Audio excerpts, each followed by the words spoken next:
할렐루야, 주님을 찬양합니다. 여러분, 더운 여름 잘 보내셨습니까? 건강하시죠? 하나님은 여러분과 함께 계십니다. 하나님께서는 여러분을 사랑하시고 여러분의 모든 형편과 처지를 다 간섭하시고 통치하시는 하나님으로 오늘 저와 여러분에게 찾아오셨습니다. 그래서 오늘은 여호와의 눈이라고 하는 이 제목 가지고 예레미야 17장 1절부터 8절까지 말씀, 이 말씀 속에서 하나님이 우리에게 주시는 말씀이 무엇이고 하나님이 어떻게 일하고 계시고 하나님께서 우리에게 나를 비춰주신 이 말씀 속에 내가 제대로 신앙 안에 하나님을 바라보고 있는지 하나님과 가까이 있는지 자신을 비춰보는 귀한 시간이 되기를 원합니다. 하나님의 눈은, 여호와의 눈은 온 세상을 두루 다니시는 여호와의 눈이라고 스가랴서의 4장의 10절에 이렇게 말씀하고 계시죠. 제가 어제 막 이렇게 청소를 하면서 주일을 준비하는데 저희 동기 이 카페 이제 그 카톡에 큰 편지가 선교 편지가 올라온 거예요. 그것을 보니까 어떤 내용인가 하면은 아프가니스탄에서 그 올린 그 동영상이었던 것 같아요. 근데 그거를 편지로 이렇게 해가지고 올려놨는데 우리는 지금 텔레반이 시작하는 첫날 하루에 지금 시작이 되었다. 이 땅에서 20년 동안에 선교 사역을 한 것이 다 물거품이 되어지고 우리는 정말 이 아름다운 하나님의 나라를 세웠는데 그게 없어져서 사라져서 더 이상 그 형태를 갖출 수가 없어서 너무나 가슴이 아프고 고통스럽고 절망스럽다. 이런 편지를 쓴 거예요. 그러면서 지금 이곳은 지금 각 집마다 부인과 아내와 딸들을 잡아간다는 거예요. 텔레반들이. 그러면서 12살 이상 넘은 딸이 집에 있다면 그 앞에 대문에다가 X자 표시를 해야 된다고 이렇게 주문을 했다는 겁니다. 만약에 있는데도 그 X자 표시를 안 하게 되면 그 가족 모두를 총살을 시킨다라고 하는 이러한 그 광고를 그 명령을 내린 거죠. 지침을 내린 거죠. 그래서 이 여자와 그 12살 이상 된 그 여성을 데려다가 아내와 이 여성들을 어떻게 하느냐, 매춘행위를 시킨다는 거예요. 성매매를 시킨다는 거예요. 그러니까 하루아침에 온전한 정부의 지도를 받다가 텔레반이 지도권을 가짐으로 말미암아서 이 나라의 모든 질서가 혼돈이 되고 혼란스럽고 그리고 다른 나라로 이탈을 하거나 아니면 그 경계를 갖다가 벗어나려고 애를 쓰는 이런 모습들이 지금 아프가니스탄에서 일어나고 있다는 것을 기록을 해놨어요. 그러면서 그들이 자기의 각오를 썼는데 어떤 각오를 썼는가 하면은 우리는 이 땅을 떠나지 않을 것입니다. 우리는 여기서 끝까지 복음을 전하고 양육하고 나누고 이 땅을 위해서 기도하고 순교까지 각오를 하고 있습니다. 그러나 만약에 나의 자녀가 여기서 남아있다면 누군가 그 자녀를 좀 돌봐주십시오라고 하는 그 부탁에 선교 편지를 올려놓은 거예요. 제가 그 편지를 읽고 나서 너무나 많은 눈물을 흘린 거예요. 20년 동안 그 땅을 위해서 충성하고 헌신했는데 이제 예배 공동체가 싹이 나고 좀 이렇게 어우러지고 형태가 나타나려고 한 그 시점에 그것이 와르르 무너진 그 사역자들의 그 허탈감이 얼마나 클까, 얼마나 아플까, 얼마나 힘들까라고 하는 그 마음도 있지만 자기들은 사명이 있기 때문에 그 땅에서 그 모든 순교를 각오하지만 혹여라도 한꺼번에 총살을 당하거나 한꺼번에 죽으면 몰라도 자기들의 자녀들이 우리가 가고 부모가 간 이후에 남아있는 그 자녀들이 있다면 그 자녀들을 부탁하는 그 부모의 마지막 동영상이라고 하면서 그 찍은 것을 좀 널리 퍼뜨려 달라고 그 중간에 그것을 소개하는 선교사님이 아마 그렇게 하셨던 것 같아요. 너무 가슴이 미어지고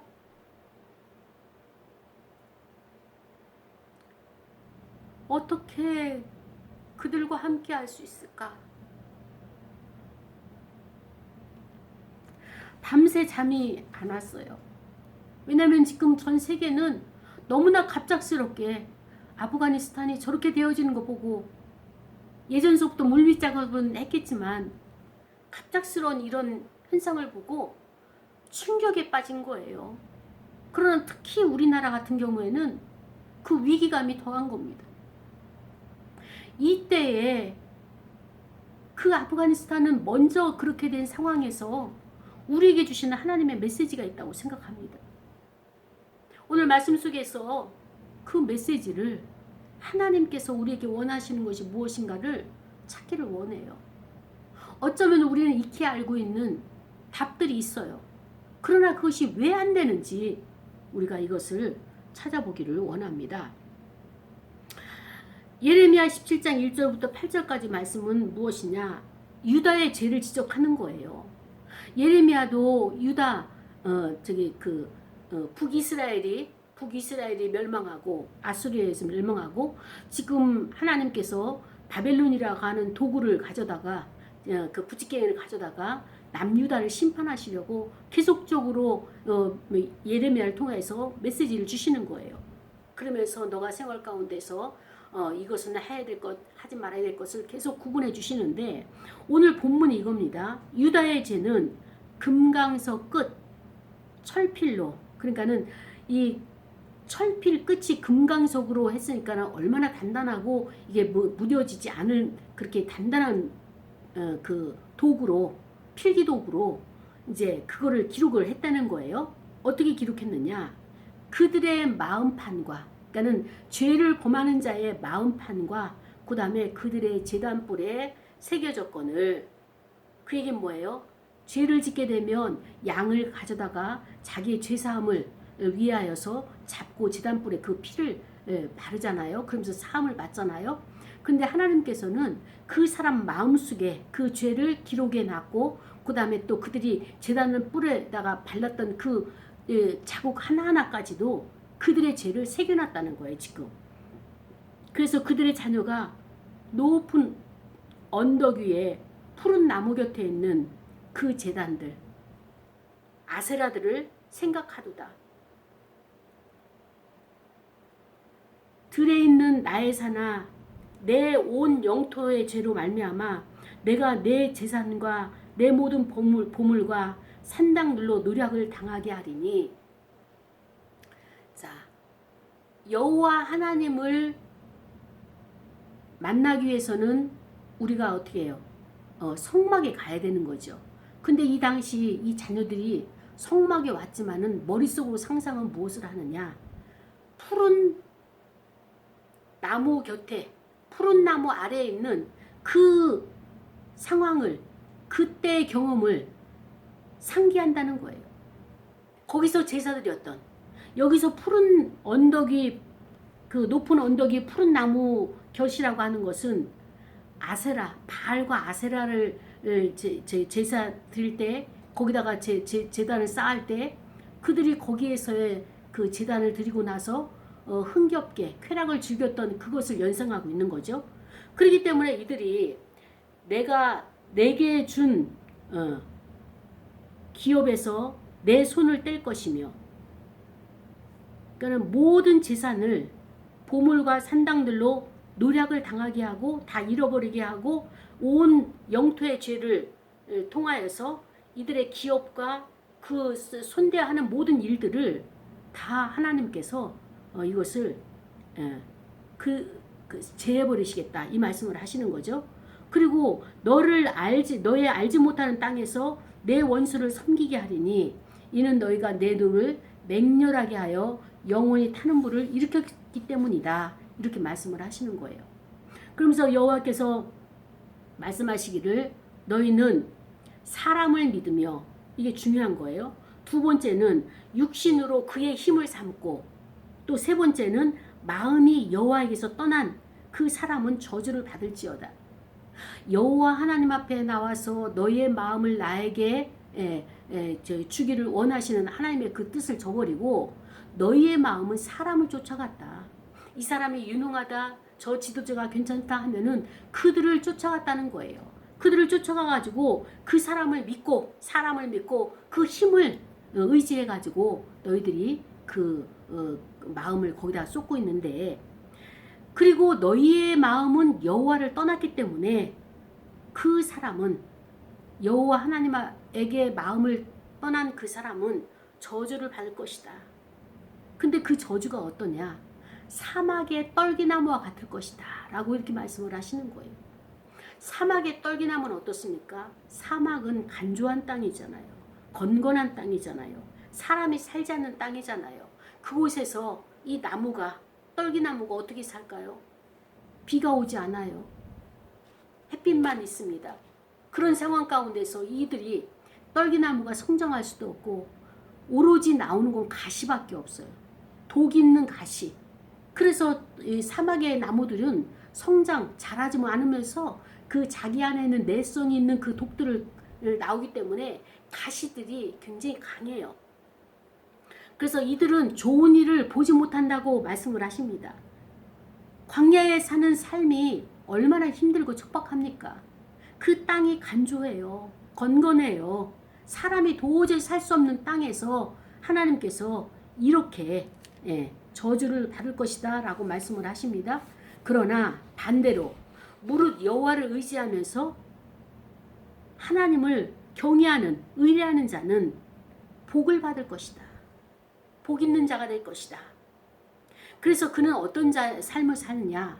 물가에 심겨진 나무처럼 때를 따라서 그 뿌리를, 강변에 뿌리를 내리고 그 다음에 더위가 올지라도 그 더위를 두려워하지 아니하는, 그래서 그 입은 사시사철 청청하고 그 다음에 또 그 가무는 해에도 그 걱정이 없고 그리고 결실이 그치지 아니함 같으리니, 이런 삶을 사는 자가 누구냐?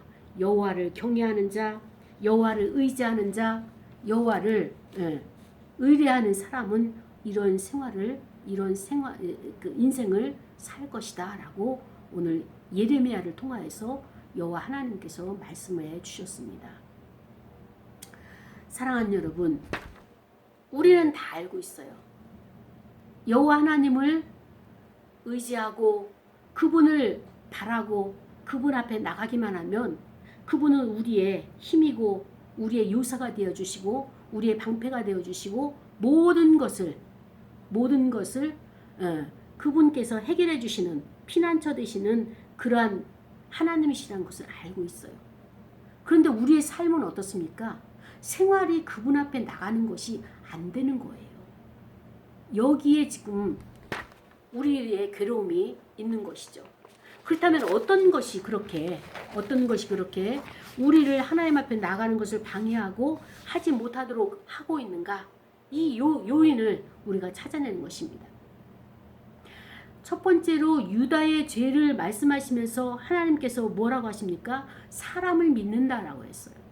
그 이야기는 뭔가 하면은 그 사람 안에 하나님을 의지하고 하나님을 바라보기보다는 보여지는 사람이 더 빠르다는 생각을 가져서 그 유능한 사람을 보게 되면 그를 추종하게 되고 또 능력 있는 사람을 만나게 되면 그에게 나의 문제를 해결해 달라고 요청을 하게 되고, 이것을 사람을 의지하는 거예요. 이번 그 아프가니스탄에서 온 편지 속에서도 뭔가 하면은 우리를 돕겠다고 한 자들이 우리를 다 버렸습니다. 우리를 다 떠나갔습니다. 라고 하는 그 내용이 있어요. 그 사람들도 우방이나 아니면은 그 나라에 있는 대통령이나 이런 분들이 자기들을 도와줄 줄 알고 그들이 피난처가 될 줄 알았는데 그들은 여지없이 책임을 지지 않냐고 다 도망을 갔어요. 서방 세계로, 미국으로, 돕겠다고 하는 우방이라고 하는 미국조차도 그들을 돕지 아니하고 도망을 가버렸어요. 여기 사람을 믿었더니 사람으로 오는 그 배신감, 허탈감이 이루 말할 수 없는 것입니다. 하나님은 이렇기 때문에 사람을 의지하지 말라고 하는 거예요. 그런데 우리는 어떻습니까? 보이지 않는 하나님보다는 보이는 사람을 믿고 싶은 거예요. 이게 우리의 마음에 이 문제가 되는 것이죠. 그래서 내가 우상을 섬기는 것을 여호와 하나님께서 싫어하시는데 그 우상이 먼저 사람인 거예요. 지도자인 거예요. 우리는요, 지도자가 사람이 아니면 유능한 사람이 없으면 자기 자신이 우상이 되는 거예요. 내가 내 문제를 해결하고 누구의 말도 안 듣는 아주 고집장이고 에고에 갇혀있는 그런 자로 우리가 생활을 한단 말이죠. 하나님이 오늘 유대의 죄를 지적하면서 그 유대의 죄가 우리의 죄라는 것을 알게 하시는데요. 그렇습니다. 사람 의지하지 마십시오. 지도자라고 유능하다고 그 사람 의지하지 마세요. 그를 위해서 기도하는 것, 중보하는 것 해야 됩니다. 그러나 의지하는 것은 여호와 하나님, 그를 초월해 계시는 하나님을 의지해야 되는 것이라고 오늘 말씀을 우리에게 깨닫게 해주신 거죠. 그들은 우리에게 표를 얻기 위해서 감언 이설을 할 거예요. 여러분의 문제를 해결해 줄 겁니다. 여러분을 도와줄 겁니다. 돕겠다고 하는 자들은요, 그의 능력이나 나의 능력이나 비슷해요. 어떻게 나의 인생을, 나의 삶을, 나의 모든 것을 그 인간에게, 사람에게 의지하겠습니까? 이거를 하지 말라는 것입니다. 그들은 다 떠나갑니다. 우리를 버릴 겁니다. 배반할 거예요. 이걸 알기 때문에 더 이상 상처받지 않기 위해서 하나님께서 우리에게 먼저 이렇게 예레미야를 통하여서 말씀해 주시고요. 그리고 또 하나님께서 우리에게 헛된 기대를 하지 아니하도록 유다 사람들에게 말씀하신 것이 오늘날 우리가 이것을 새겨들어야 되겠다는 생각입니다. 무엇이냐?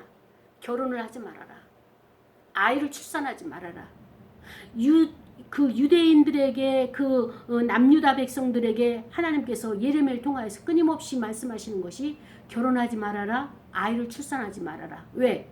전쟁이 일어나고 기근이 발생을 하고 그 다음에 또 여러 가지 환란이 오게 되면, 질병으로 인해서 이들이 다 죽게 되면 너희들의 마음이 상할 것이다. 그리고 여호와 하나님을 원망할 것이다. 어떻게 사람이 태어났는데 책임도 지지 아니하시고 어떻게 이렇게 하실 수가 있습니까? 라고 여호와 하나님을 원망하게 되니까 출산하지 말고, 그 다음에 또 결혼하지 말고. 그 얘기는 뭐예요? 앞으로 남유다가 되어질 일에 대해서 이렇게 하나님께서 일을 진행하실 것이라고 하는 그것을 알게 하시는 거예요. 그 이유는 뭐예요? 너와 내가 언약을 맺었는데 언약을 파괴했기 때문에 내가 너희들에게 언약 파괴한 거에 있어서 이렇게 이 일을 진행할 것이다 라고 하는 것을 알려주시는 것입니다. 그래서 너희는 초상집에 가지 말아라. 이 당시 초상의 문화는 어떻습니까? 사람들이 곡을 하는 거예요. 그런데 곡을 매일 할 수 없으니까 곡하는 사람을 불러다가 곡을 시키면서 또 거기에 초상집에 그 조문하러 온 사람들이 음식을 만들어 가지고 오는 거예요. 오늘날로 말하면 조의금을 갖다 주는 것처럼 음식을 거기서 몇 날 며칠을 같이 숙식을 하면서 그 애곡하는 사람들과 그 다음에 조문을 오는 사람들에게 나눠줄 음식을 이렇게 가지고 오면서 위로를 하는 거죠. 초상을 맞이한 사람들에게. 그러나 하나님께서 이것을 금하시는 거예요. 그 얘기는 무엇입니까? 애곡하는 것과 음식을 부조하는 것, 그것으로 위로하지 말아라. 왜냐하면 이 백성은 나와의 언약을 파기했기 때문에 내가 더 이상 평강을 주지 않냐고 긍휼을 베풀지 않을 것이다 라고 하는 이 의미로 초상집에 가는 것을, 위로하는 것을 금하고 계시는 것입니다. 그 다음에 또 잔치집에도 가지 말라 이렇게 말씀을 하시는 거예요. 잔치집이라고 하는 것은 무엇입니까?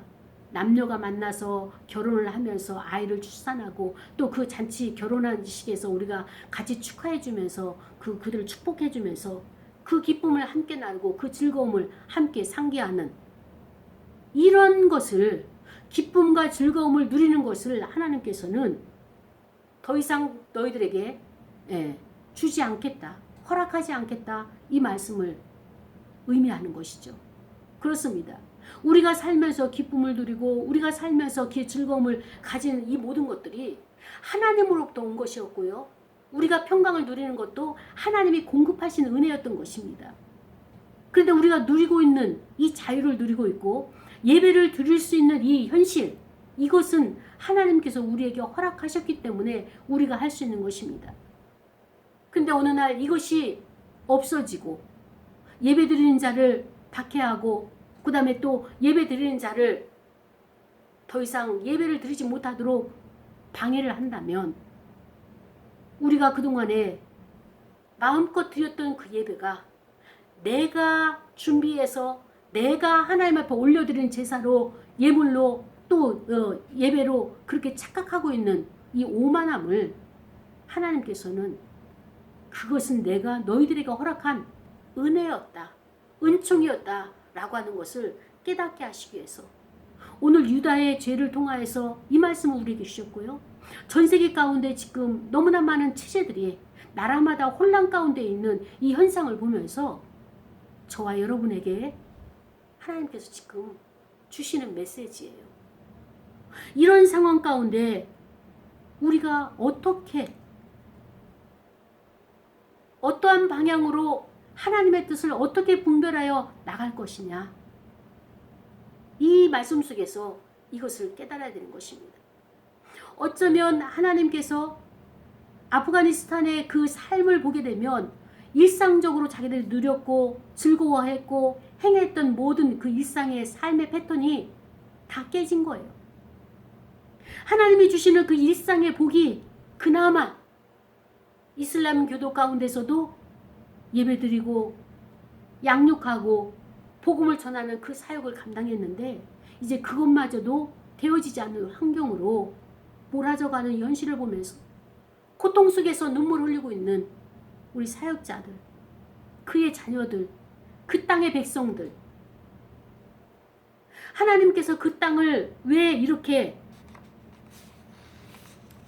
그 영토를 심판하고 영토를 다시 하나님께서 이렇게 다른 사람의 손에 넘어가도록 하셨는가? 그렇습니다.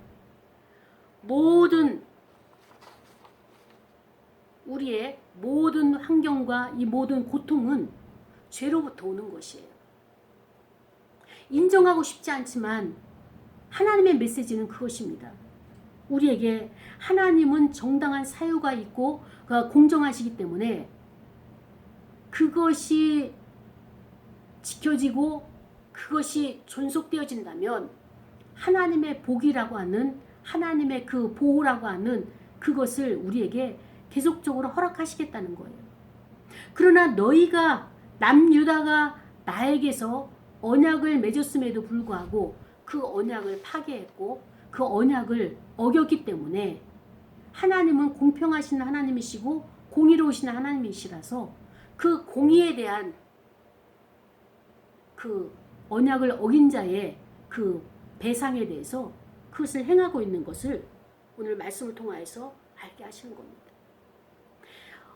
약속을 어긴 자, 언약을 배반한 자는 언약을 베푸시는 그 하나님의 능력 아래서 모든 일상을 누렸던 것이 사라지는 거예요. 어떤 일상이 우리를 정복할지 우리는 알 수 없어요.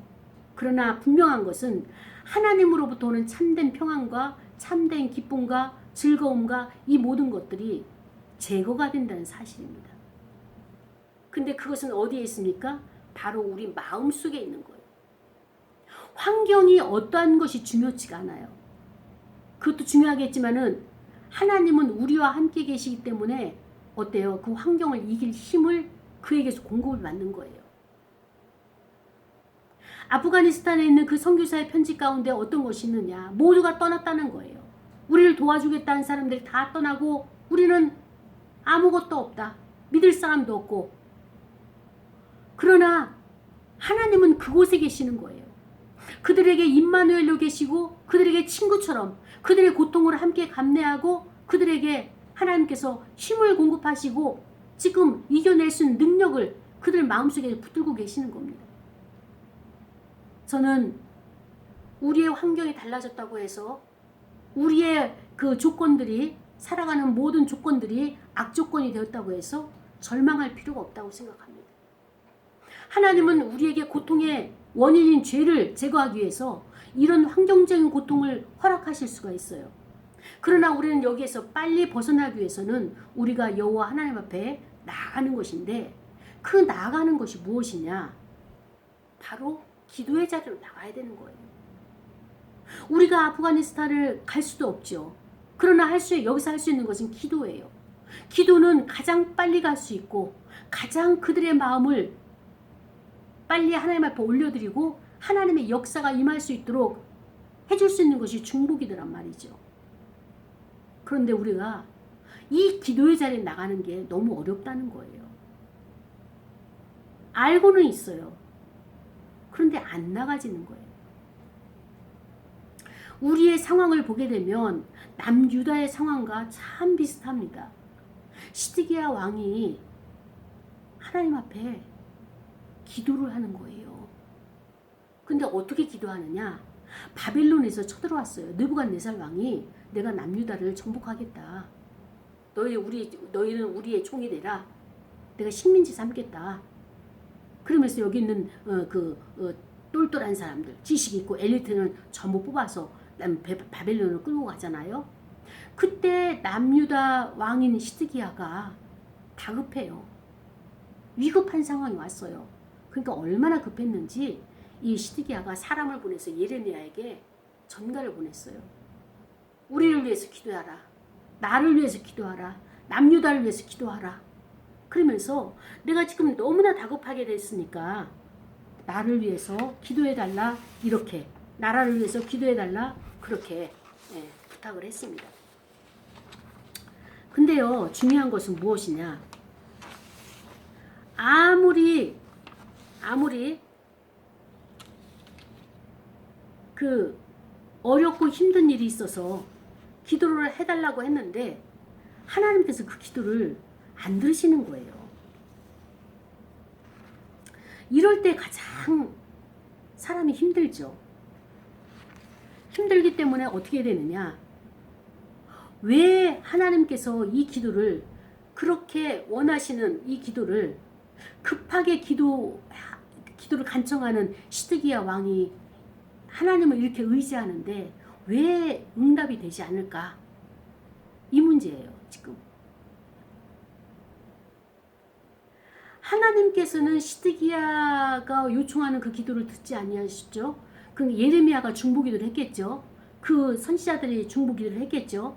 그러나 하나님께서 이 기도를 응답하지 아니하시고 결국에는 어떻습니까? 바벨론으로 끌려가고 시드기야는 두 눈이 뽑혀가지고, 자식들이 보는 앞에서 두 눈이 뽑혀가지고 죽임을 당하게 되는 아주 처참한 몰골로 그가 죽음까지 이르게 되는 이 상황이 그대로 재현되고 있습니다. 왜 하나님이 그의 기도를 듣지 아니하시고 그렇게까지 처참하게 하셔야만 했는가? 그렇게 간절히 기도한 시드기야, 하나님 나를 도와주십시오. 내가 하나님의 뜻대로 살겠습니다. 그런데 하나님은 그 기도를 외면하셨어요. 왜 그러셨을까요? 일단은 그 상황을 보게 되면 시드기야가 한두 번 하나님의 뜻을 받은 것이 아닐 거예요. 예레미야를 통하여서 또 다른 선지자를 통하여서 말씀을 하셨지만 그는 하나님의 뜻을 행하기보다는 하나님의 역사와 예레미야의 그 기도를 통하여서 자기의 뜻을, 그들을 이용해서 자기 자신의 뜻을 행하기를 원했던 것이 바로 시드기야는 거. 하나님은 아셨던 거예요. 그렇습니다. 예레미야를 통해서 경고하셨던 하나님의 말씀을 시드기야는 듣지 않았어요. 하나님은 그걸 아셨어요. 그래서 이 다급한 시점에 와서 기도를 할 때에 그 기도를 하나님 듣지 않으셨어요. 이미 하나님은 그를 포기하신 거예요. 아무리 우리가 기도해도, 저와 여러분이 개인적인 나라를 위한 기도를 해도 하나님의 응답이 없다? 이거 진짜 우리가 심각하게 받아들여야 되는 것입니다. 우리가 아무리 기도해도 응답 없는 기도가 있다면 어때요? 내가 정말 하나님의 뜻을 구하고 있는가? 아니면 하나님을 이용해서 나의 뜻을 관철시키려고, 나의 소원을 이뤄보려고 내가 그러고 있지는 않은가? 우리가 자기를 돌아봐야 되는 것입니다. 그리고 예전에 이미 하나님께서 나에게 찾아오셨고 나에게 응답을 여러 번 주셨고 말씀을 주셨지만 내가 그동안 순종을 하지 않았기 때문에 하나님께서 이미 마음을 닫으시고 더 이상 나의 기도에 귀를 기울이지 아니하시는가 라고 하는 이러한 측면도 우리가 다시 한번 검토를 하고 회개의 자리로 나가야 될 요소가 되는 것입니다. 사랑하는 여러분, 하나님은요 우리를 살리시길 원하시고 하나님은 우리를 구원하기를 원하셨고 우리에게 복 내려주시기를 원하시는 분이 하나님이신 거예요. 하나님의 저주가 임한다는 것은 어떤 의미냐? 하나님의 말씀에 순종하지 않았기 때문에 하나님께서 마지막으로 그에게 경고성으로 말씀을 하시는 것이지, 우리가 사막의 떨기나무처럼 될 것이다 말씀하시는 것이 무엇인가? 사막은 마른 땅이라고 했어요. 건조한 땅이라고 했어요. 물이 없는 곳이라고 했어요. 물이 무엇입니까? 하나님의 말씀이에요. 생수예요. 근데 내 마음속에, 이 마음의 땅에 하나님의 생수가 없어요. 그렇게 하나님께서 생수의 강이 흘러넘치도록 그리스도를 통하여서 우리에게 부어주시겠다고 약속하셨는데, 그 광야에는 생수가 많아도 내 심령에는 생수가 없는 이런 척박한 땅, 건조한 땅, 강간한 땅으로 내 마음을 만들겠다, 이 말씀을 하시는 겁니다. 왜 그러느냐? 내 안에 말씀이 없는 거예요. 하나님의 말씀이 없어서 자꾸 내 말씀을 어떻게 합니까? 그 사사기에 보면은 이스라엘 백성들이 그 아사셀 염소에게 그 법궤를 이렇게 해가지고 계속 광야로 내모는 거예요. 이 법궤가, 이 말씀의 법이 내 안에 심령에 있어야 되는데 내가 그 말씀을 자꾸 광야로 몰아내고 있어요.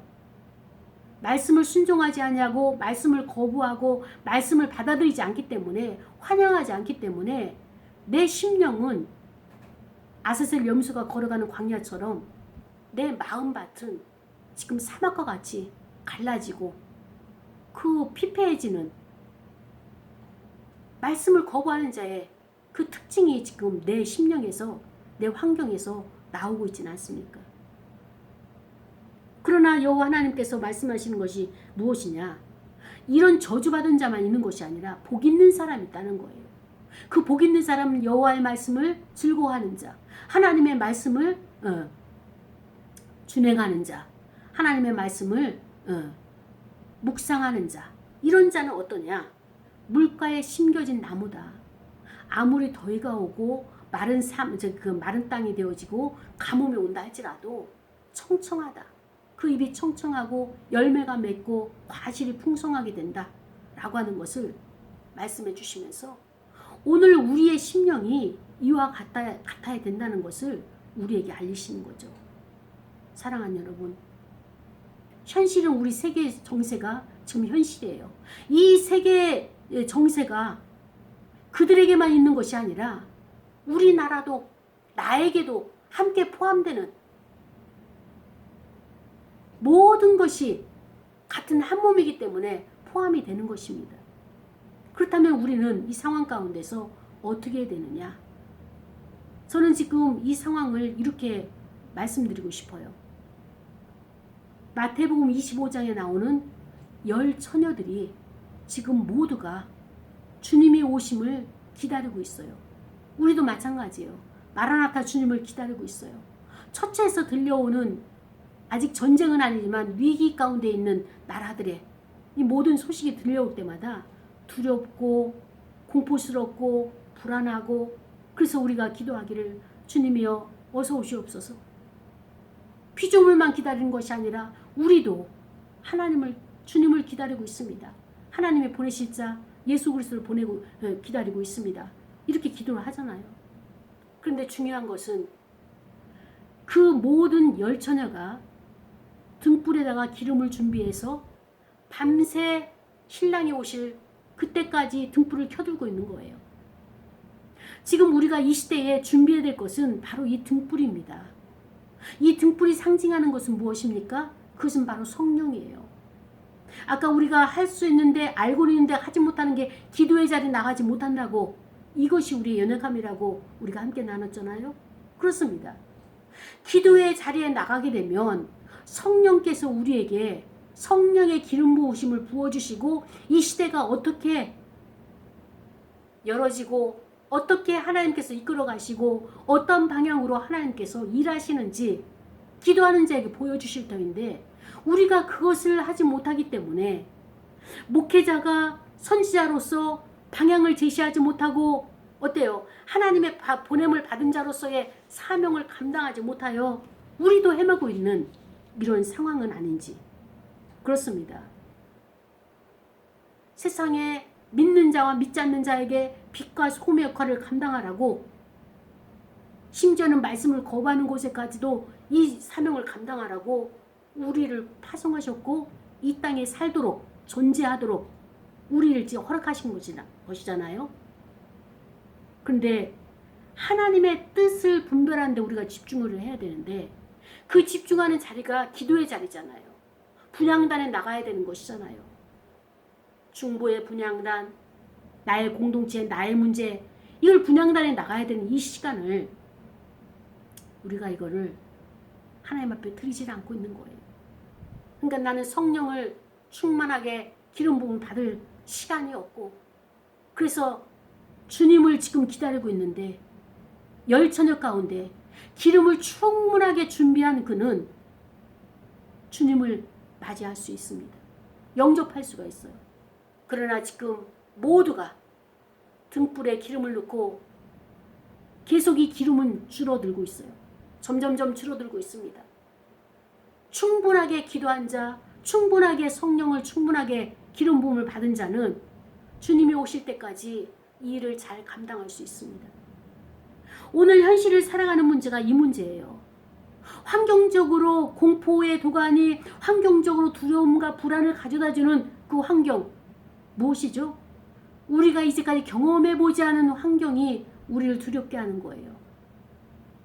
하나님께서는 이렇게 나를 인도하셨고 이렇게 평안한 가운데 기쁨을 주셨는데, 그 기쁨이 사라지고 평안이 사라지고 환경이 일용할량씩 끊겨지고 기근이 심해지고 질병이 난무하고 전염병으로 인하여서 생명이 위태롭고 이런 환경들이 속속속 드러나니까 우리는 지금 내가 하나님으로부터 공급받고 하나님으로부터 준비되어진 성령의 기름이 점점점 소멸되는 이 시대에 어떻게 살아가느냐. 성령의 기름 부음이 있어야지만이 그분이 능력을 주시고 위로해 주시고, 환경은 아무것도 아니다, 저 풍랑이는 것은 주님께서 잠잠케 하신다, 그렇기 때문에 내 마음에 평안을 가지고 그 다음에 성을 빼앗는 것보다 마음을 지키는 것이 중요하다는 것을, 이 사실을 알고 끊임없이 능력은 내 마음에서 나오는 것이기 때문에 하나님의 성령을 통하여서 내 마음 가운데 있는 능력을 부어주시고 소원을 주시고 행할 수 있는 힘을 주시고 공급처가 여기이기 때문에 우리는 지금 성령을 충만하게 받고 성령의 기름 부음을 충만하게 받아야지 말세의 지마를 이겨낼 수 있다는 이 메시지를 오늘 세계의 환경을 통하여서, 오늘 본문을 통하여서 저와 여러분에게 주시는 하나님의 말씀인 것입니다. 사랑하는 여러분, 저주를 받은 자의 인생이 있다면 반드시 하나님의 복을 받는 자의 인생이 있는 거예요. 이것은 우리가 선택을 하는 거예요. 그 선택은 어떤 것이냐? 하나님의 말씀을 순종하기로, 하나님의 말씀을 그 뜻을 분별하여서 그 뜻대로 살아가기로 결단한 자는 기도의 자리에 나가는 거예요. 세계의 상황은 급변하게 바뀔 겁니다.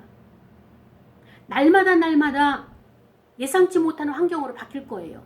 근데 그것이 바뀔 때마다 불안에 떠는 것이 아니라, 아, 하나님께서 이렇게 일을 하고 계시구나, 이 방향으로 가고 계시구나 하는 것을 아는 자가 선포하고 위로할 수 있을 것이며 그런 자들만이 이 땅에서 하나님의 쓰임을 받게 될 것입니다. 사랑하는 여러분, 여호와의 눈은 온 세상을 두루 감찰하시는 여호와 하나님이십니다. 그 억울함 가운데 있는 아프가니스탄의 모든 생명들 하나님이 아시고 전 세계 가운데 파괴를 일삼는 자들 하나님께서 잠시 허용하시지만 하나님의 뜻에 따라서 그 부지깽이와 같은 막대기들이 사라질 것입니다. 하나님을 믿고 나가는 저와 여러분이 되기를 축복합니다. 우린 기도의 자리에 나가야 됩니다. 이 시간에 말씀을 생각하면서 우리 다 같이 통성으로 기도하시겠습니다. 하나님 아버지 감사합니다.